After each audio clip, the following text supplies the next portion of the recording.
ایک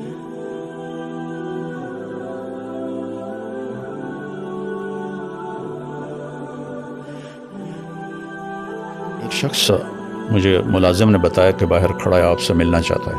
میں باہر نکلا تو ایک پٹھان بھائی تھے اور 50+ تھے، سفید داڑھی تھی ان کی۔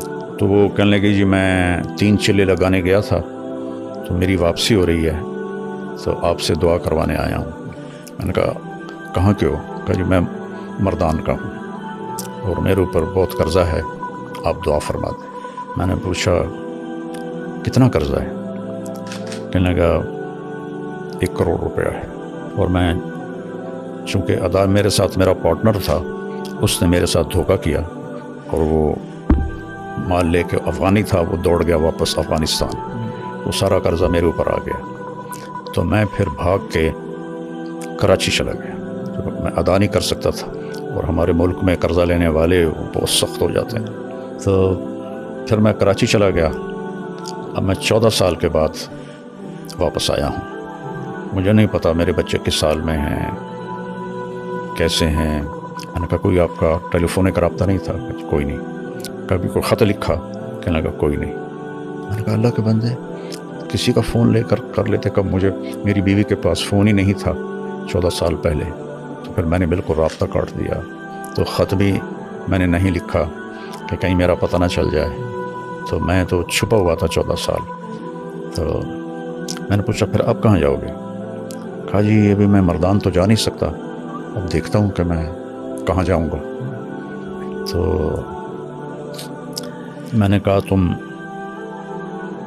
یہیں ٹھہرو، میں کچھ انتظام کرتا ہوں۔ تو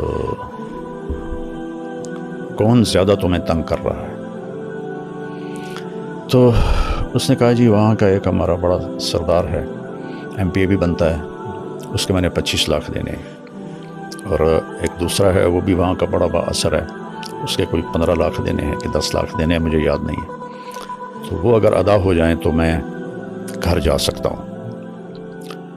تو میں نے پھر کہیں سے، چونکہ وہ MP تھے تو مردان میں میرے جاننے والے تھے، تو میں نے وہاں سے ان کا فون نمبر لے کر ان سے رابطہ کیا، مجھے وہ جانتے تھے نام سے۔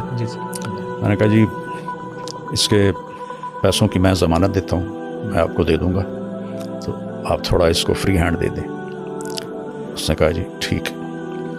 تو پھر میں نے اس کے گھر کا پتہ کروایا، تو ایک ساتھی سے تبلیغی دوست ہر جگہ ہر جگہ ہوتے ہیں، نیٹ ورک پوری دنیا میں ہے، بالکل۔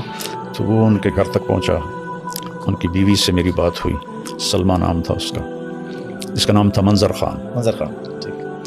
تو میں نے اس سے فون پہ بات کی، میں نے اس سے پوچھا آپ کے خامند کدھر ہیں؟ کہا جی کچھ پتہ نہیں کدھر ہے۔ کتنے سال ہو گئے ہیں؟ کہا 14 سال ہو گئے، اور قرضے والوں نے ہمیں بہت ذلیل کیا ہے، لیکن ہم غریب لوگ ہیں، ہم کچھ بھی نہیں کر سکتے، بے عزت ہوتے رہتے ہیں۔ میں نے کہا آپ کے لیے نا میں فیصلہ، میں آپ لوگوں سے ملنا چاہتا ہوں۔ تو میں نے وہیں ایک ساتھی کے ذریعے گاڑی کا انتظام کروایا، ٹیکسی کروائی۔ ٹھیک ہے۔ میں نے کہا اس کو میرا نام بتانا، ٹھیک ہے، تو وہ تمہیں لے آئے گا، میں یہاں پیسے دے دوں گا۔ ٹھیک ہے۔ تو اس کی 2 بیٹیاں تھیں اور ایک بیٹا تھا جو قرض خواہوں نے پکڑا ہوا تھا۔ تو وہ تینوں آ گئیں، تو میں نے ان کو یہیں اسی لاؤنج میں بٹھایا، ٹھیک ہے، اور منظر خان پیچھے یہ ادھر پیچھے کمرہ ہے، جی، وہاں رہ رہا تھا۔ ٹھیک ہے۔ تو میں نے اس کو اوپر بلایا، تو میں نے کہا آپ ان کو پہچانتے ہیں؟ تو اس کی تو چیخیں نکل گئی، دوڑ، میں خود ایسے رونے لگا کہ میری اپنی حالت ایسی ہو گئی۔ اس اپنی چھوٹی بچی کو ایسے گلے سے لگا کے چیخیں ماری۔ نہ چھوٹی بیٹی نے پہچانا، نہ بڑی بیٹی نے پہچانا، نہ بیوی نے پہچانا کہ جب وہ گیا تھا جوان تھا، داڑھی نہیں تھی، اب اتنی بڑی داڑھی، وہ بھی سفید۔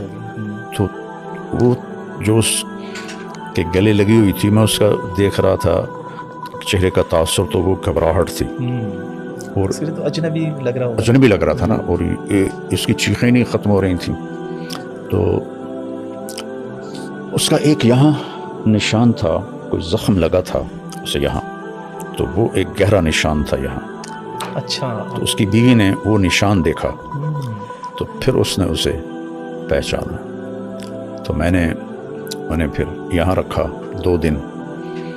ایم پی اے صاحب کو میں نے پیسے ٹرانسفر کیے 25 لاکھ اور دوسرے کو 10 لاکھ تھے یا 15 لاکھ تھے وہ ٹرانسفر کیے. تو انہوں نے کہا کہ آپ ان کو بھیج دیں. پھر وہ ان کو بھیج دیا. پھر اس کو پتہ نہیں, مجھے یاد نہیں ہے چونکہ کافی پرانی بات ہے, کہ وہ جو بیٹے کو پکڑا ہوا تھا کتنے پیسوں میں تھا, وہ پیسے دیے, وہ انہیں چھوڑا. تو اس طرح اللہ نے اس پوری فیملی کو ملایا. اور ماشاء اللہ. پھر کچھ عرصے بعد وہ آیا کہ مولانا ایک آدمی ہے, اس کے میں نے 10 لاکھ دینے ہیں, تو وہ کہہ رہا ہے اگر تم نے پیسے نہ دیے تو ہم تمہارے بیٹے کو اٹھا لیں گے. تو میں نے اس وقت اس کو 5 لاکھ دے دیے. میں نے کہا یہ لے جاؤ ادا کرو. 1 مہینے بعد وہ پھر آیا روتا چیختا کہ انہوں نے میرے بیٹے کو اٹھا لیا ہے اور کہا ہے اگر جمعرات تک پیسے نہ دیے تو ہم اسے قتل کر دیں گے. تو پھر اسی وقت میں نے اس کو 5 لاکھ دیے, گاڑی میں بٹھوا کے اس کو گھر بھیجا اور اس نے وہ پیسے دیے, اپنے بیٹے کو چھڑایا. اس طرح وہ پورا خاندان دوبارہ رہنے کے قابل ہوا. پھر ہم نے اس کو کافی عرصہ یہاں اپنے ادارے میں چوکیدار رکھ لیا. کافی عرصہ چوکیدار رہا, پھر وہ واپس چلا گیا. تو یہ جو ابھی میں نے اس کو 5 لاکھ دیے ہیں, یہ رمضان سے پہلے کی بات ہے. تو اس کا بیٹا اللہ کے فضل سے واپس آ گیا اور وہ اپنے وہاں گھر میں ہوتا ہے. جب بھی وہ کوئی ضرورت کا اظہار کرتے ہیں میں ان کو